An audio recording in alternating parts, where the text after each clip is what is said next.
Hey students, I'd like to connect with you guys and start a new series called In Case You Didn't Know, where I look at something in pop culture and give a little more clarity to it. Now, keep in mind that I'm not going to be able to give you the whole scoop on something, and there's some things that maybe I'm going to get wrong, but I want us to start the dialogue and to be educated.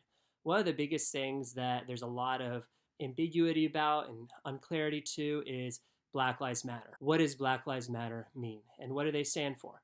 And I'll be honest that I'm not the perfect one educated on Black Lives Matter.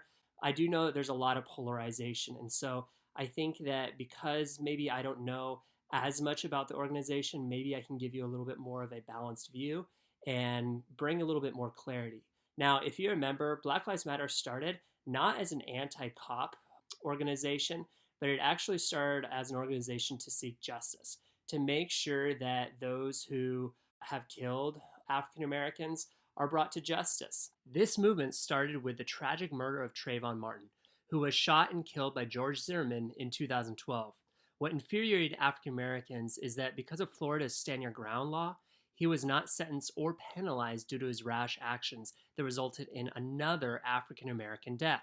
Now, this reminded African Americans of other examples of injustice, such as the case with Medgar Evers. One of my most favorite civil rights activists, who after attending a civil rights meeting at a church was murdered by a Klans member, but due to an all-white jury, Evers' murder went free, despite the murderer even admitting to doing it. However, 31 years later, he was retried on new evidence and was sentenced to jail where he died. Now, there are countless other examples, and I suggest taking the time to research them and know how partial our justice system has been and how we need to keep this trend from happening in the courtroom so we can see justice in America. Now, a big part of Black Lives Matter is to resist against police brutality and to protest it, and rightfully so. Eric Garner's tragic death at the hands of illegal police tactics, the I Can't Breathe motto was added to the Black Lives Matter protests.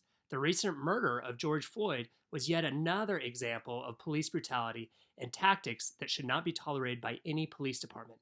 And this is when people around the world united in protest to keep law enforcement accountable.